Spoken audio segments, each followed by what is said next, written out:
புகழை கொடுத்து தூக்கி விட்டான்.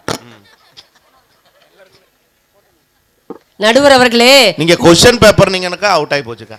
கொஸ்டின் பேப்பர் அவுட் ஆனாலும் பிரச்சனை தான். எங்க வாழ்க்கையே அப்படித்தான் நடுவர் அவர்களே ஓடிக்கிட்டு இருக்குது. அப்படிப்பட்ட வாழ்க்கை தான். பெண்கள் இல்லைன்னா தான் அதான் சொல்லுவாங்க, சம்சாரம் போனா சகலமும் போச்சுன்னு. இருக்கிறப்ப எங்க அருமை உங்களுக்கு தெரிய போறது இல்ல, என்ன சொன்னாலும் மண்டையில ஏற போறது இல்ல. அப்புறம் பாருங்க, அத்தனை நாடகத்தின் பேரையே அழகா சொல்றது இந்த மனுஷன் பாண்டியன். அது பாருங்க, நீங்களே சொல்லுங்க. இங்க வந்துட்டு கல்யாண சுப்பிரமணிய சாமி கோயில நாம என்ன வேண்டுவோம்? அண்ணாமலையான் கிட்ட நாம என்ன வேண்டுவோம்? கடவுளே குடும்பம் நல்லா இருக்கும். மஞ்சுநாத மனைவி என் தங்கச்சி வந்திருந்தா என்ன வேண்டுவாப்ல? குடும்பம் நல்லா இருக்கணும், குழந்தை நல்லா இருக்கணும், இவர் இன்னும் நல்ல பாடுபட்டு நல்ல பேர் எடுக்கணும், மனுஷனுக்கு நல்ல புத்தியை கொடுக்கணும். இந்த மனுஷன் என்ன வேண்டி இருக்கிறாப்ல? கையலாம எழிலாம அவளுக்கு குழந்தை வரக்குள்ள உங்களுக்கு என்ன அழுகுதுன்னு நான் கேக்குறேன். ஏன் பேசுறது என்ன அழுகுது? கையலுக்கு குழந்தை வரக்கல இல்ல கேக்குறேன், உங்களுக்கு என்ன விஷம் அப்படி அழுகுது? இல்ல உங்க மனசுக்குள்ள இருக்கிறது படிப்படியா வெளியில வருது பாருங்க நடுவர் அவர்களே. உண்மைதானே வெளியில வரு. எவ்வளவு ஒருத்தி புள்ள பேக்கறக்கு ஆண்டவன் சன்னிதானத்துல இவரு வேண்டுதல் வைக்கிறார். இல்ல ஒண்ணும் தெரியாது அப்பாவியா எப்படி கோந்திருக்கிறாரு. பேசுறதெல்லாம் பேசி போட்டு வாயை திறக்காம உட்கார்ந்திருக்கிறார் நடுவர் அவர்களே. அப்படி புகழை போட்டு அடக்கிட்டு உட்கார்ந்திருக்கிறார். நடுவர் அவர்களே, உறவுகள்னா இன்னைக்கு இப்படித்தான் இருக்கு.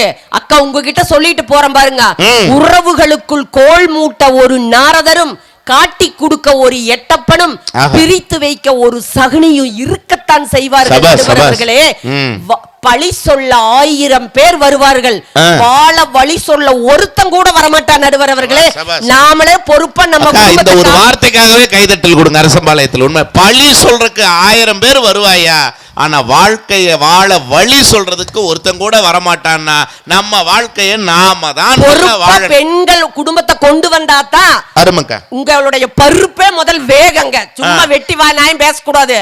பொம்பளை சரியில்லை பொம்பளை சரியில்லைன்னு வாய்களையும் பேசுறீங்களா?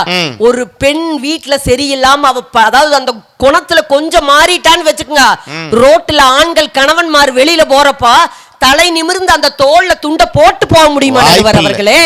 தோல்ல போடுறது உண்ட தலையில தான் போட்டு போகணும். ஏனென்றால் ஆண்கள் தவறு செய்தால் அவங்க ஒருத்தரை மட்டும்தான் பாதிக்க. ஒரு ஆண் குடிகாரன் ஒரு சரியில்லை என்றால் அவன் ஒருத்தன். ஆனா ஒரு பெண் ஒரு நூலிலை பெசறி விட்டால் கூட அந்த குடும்பமே அதனுடைய பண்பாடு அழிந்து போகும். பேசுறதுக்கு மட்டும் எதை வேணாலும் பேசின போதுங்களா? அழகான வார்த்தை. ஒரு ஆம்பளை தவறு பண்ணா அந்த தவறு அவனை தான் பாதிக்கும். ஆனால் ஒரு பெண் செய்கிற தவறு தலைமுறையவே பாதிக்கும் அப்படின்னு சொன்னா அப்ப யாருக்கு அந்த இடத்துல பெருமை? நடுவர் அவர்களே, அரசம்பாரத்து பெண்கள்ட்ட ஒண்ணு சொல்லிட்டு போற, இந்த மாதிரி உசுப்பு ஏத்துறவங்க கிட்ட உம்முன்னு, கடுப்பு ஏத்துறவங்க கிட்ட கம்முன்னு இருந்தோன்னு வைங்க, பொறுப்பா நம்ம வாழ்க்கை ஜம்முன்னு இருக்கு. மஞ்சநாதன் கிட்ட எப்படிக்கா இருக்குன்னா நான் சொல்றேன் நடுவர் அவர்களே, மஞ்சுநாதனுக்கு அவர்கிட்ட எப்பவுமே நம்ம ஜாக்கிரதையா தான் இருக்கணும். ஆனா ஒன்னே ஒண்ணு அவருக்காக சொல்றேன், ஓம் ஓம்னு எப்படி கல்யாண சுவாமி கோயில்ல கோந்து நீங்க முருகர்கிட்ட வேண்டீங்களோ, உங்களுக்காக பொறுப்போடு பொறுமையா நடத்துற மனைவி கிட்ட சம்சாரத்துக்கிட்ட எது சொன்னாலும் ஆம் ஆம்னு தலை மட்டும் ஆட்டி பாருங்க, உங்க குடும்பம் எப்படி ஜம்மன் இருக்குதுன்னு பாருங்க நடுவர் அவர்களே. அப்படிதாக்கா போயிட்டு இருக்கு. என்ன பிரச்சனை? உண்மையா கல்யாணத்துக்கு முன்னாடி ஐயா நான் உண்மையா ஆண்டவன் சன்னிதானத்துல இருந்து சொல்றேன், கல்யாணம் தனபாலனுக்கு தெரியும், தம்பிக்கு தெரியும், அக்காவுக்கு தெரியும், கல்யாணத்துக்கு முன்னாடி நான் சாமியை கும்பிட்டது இல்லக்கா, இப்ப கும்பிடாத சாமியே இல்லக்கா. புரிஞ்சு சிரிச்ச ஐயாவுக்கு நன்றி. நடுவர் அவர்களே, வருஷத்துல 12 மாசம் தானே நான் 14 மொட்டை அடிக்கிறேன். ஒரே வேண்டுதல் தான். அடிக்கிறேன் தெரியுமாக்கா? அடிக்கிறதுக்கு பிடிக்க வந்தானே உருவிட்டு ஓடிடலாம் பட்டார்னு. எத்தனை சொன்னாலும் நீங்க ஆண்கள் எங்களை குறை சொல்லதான் செய்வீங்க. அது உங்களுக்கு இப்ப புரியாது நடுவர் அவர்களே. மோட்டர் உறிஞ்சிற மாதிரி எத்தனைதான் குதிரை வண்டியை இழுத்தாலும் அதுக்கும் சாட்டை அடிதான். பெண்கள் எத்தனைதான் அந்த குடும்ப சுமைகளை பொறுப்போடு சுமந்தாலும் அவங்களுக்கும் விமர்சனங்கள் உண்டு நடுவர் அவர்களே. என்றுமே அது ஆட்டமாக இருந்தாலும் சரி, சதுரங்க ஆட்டமாக இருந்தாலும் சரி, குடும்பமாக இருந்தாலும் சரி, ராணி சரிந்து விட்டால் ராஜாவுக்கு பெருமை இல்லை. எந்த ஒரு மனைவியும் தன் கணவனை அடிமையாக்கி அந்த அடிமைக்கு மனைவியாக வாழ்வதை தமிழ்நாட்டு பெண்கள் விரும்பவே மாட்டாங்க. கணவனை ராஜாவாக்கி ராஜாவுக்கு ராணியாக வாழ்வதை மட்டும்தான் விரும்புவார்கள் நடுவர் அவர்களே.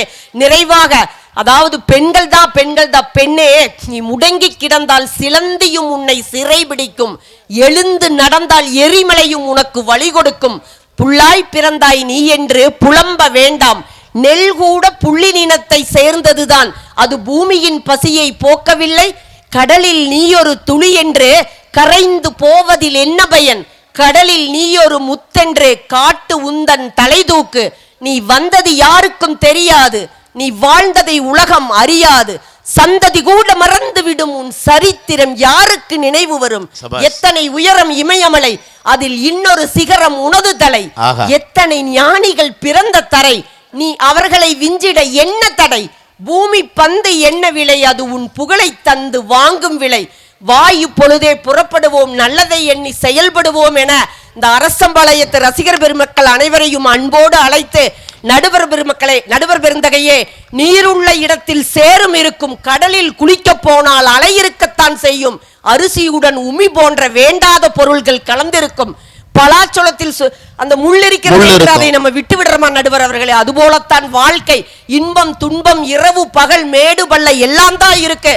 என்னதான் குடும்ப முன்னேற்றத்திற்கும் மகிழ்ச்சிக்கும் ஆண்கள் உழைத்தாலும் கூட உங்கள் உழைப்பு இந்த பெண்களினுடைய பொறுப்பு இல்லை என்றால் எந்த இடத்திலும் பயன்படாது. எனவே குடும்ப முன்னேற்றத்திற்கும் மகிழ்ச்சிக்கும் பெரிதும் துணையாக இருப்பது ஆண்களின் உழைப்பை விட ஒருபடி மேலாக பெண்களின் பொறுப்புதான் என்று ஆணித்தரமாக கூறி பேச வாய்ப்பளித்த அனைத்து நல்ல உள்ளங்களுக்கும் நன்றி பாராட்டி அமர்கிறேங்க. நன்றிங்க, வணக்கங்க.